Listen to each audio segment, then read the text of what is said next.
Assalamualaikum warahmatullahi wabarakatuh. Perkenalkan, nama saya Fania Kartika Berilanti dari rancangan penelitian kelas A, kelompok 10 dengan NIM 230 10 1181 228. Judul saya kali ini adalah pengaruh pemberian selase daun singkong dan konsentrat pada sapi potong terhadap konsumsi pakan dan pertambahan bobot badan harian.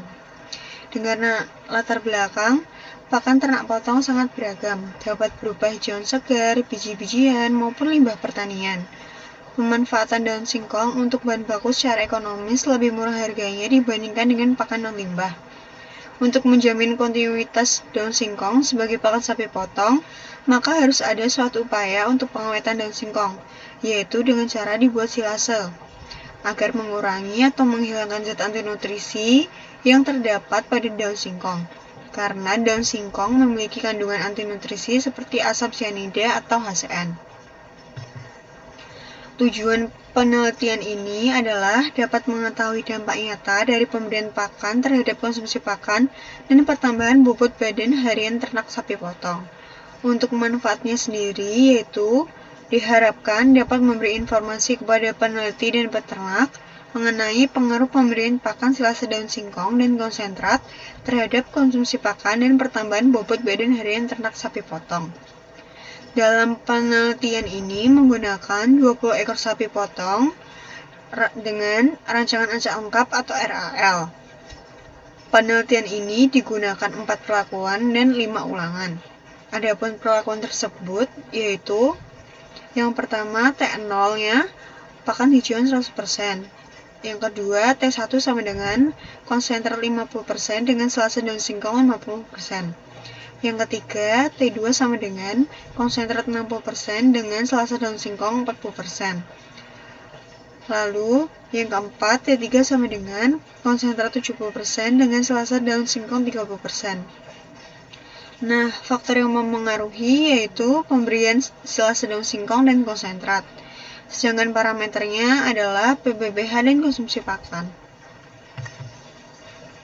Nah, ini adalah data yang kami dapat. Lalu, dari data ini kita dapat menghitung DP total dengan rumus R kali T min 1, di mana R adalah ulangan dan T adalah perlakuan. Dan didapatkan hasil 19. Kemudian untuk DP perlakuan dapat dicari dengan rumus T min 1, di mana T adalah perlakuan.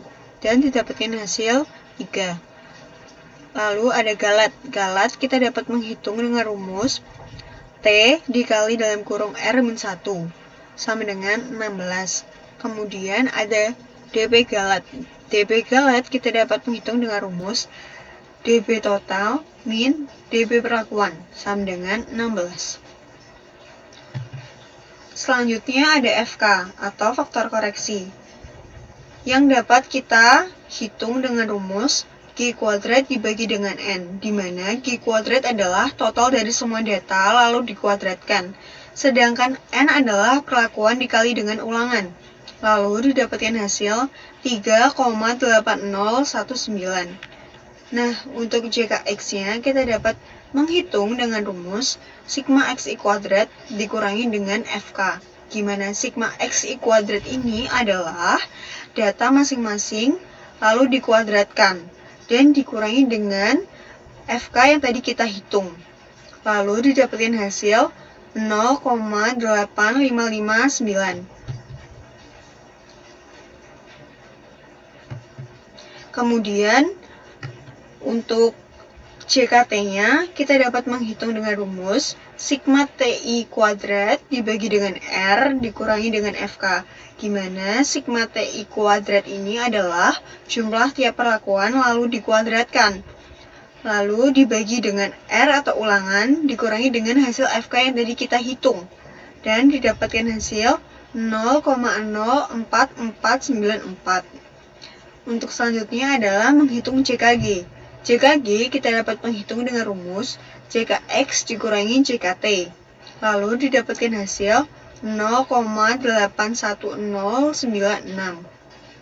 Untuk KT perlakuannya sendiri kita dapat menghitung dengan rumus JKT dibagi dengan T-1 dan didapatkan hasil 0,01498.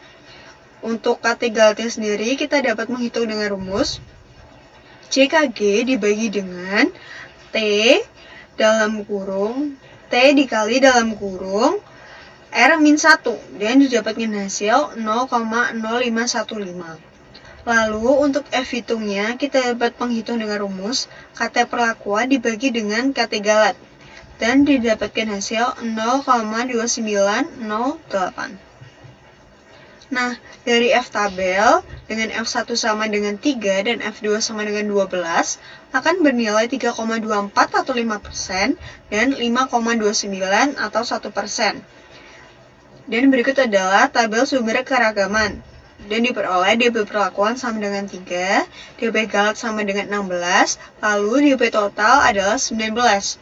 Untuk JK perlakuan yaitu 0,04494. Untuk JK galat adalah 0,81096. Untuk KT perlakuannya yaitu 0,01498.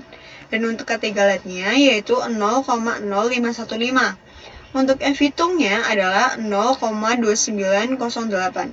Dan untuk tabel hitungnya yaitu 5%-nya sama dengan 5,24 dan 1%-nya 5,29. Nah, untuk kerataan totalnya sendiri, kita dapat menghitung dengan rumus G dibagi N, di mana G tersebut adalah total dari semua data dibagi dengan N. N adalah perlakuan dikali dengan ulangan, dan didapatkan hasil 0,436. Selanjutnya adalah CV. CV kita dapat menghitung dengan rumus akar KT galat dibagi dengan R total dikali dengan 100%, dan didapatkan hasil 0,518%. Nah, untuk kesimpulannya, dilihat dari F hitung diperoleh nilai di bawah F tabel sehingga dapat diperoleh tidak signifikan. Terima kasih. Wassalamualaikum warahmatullahi wabarakatuh.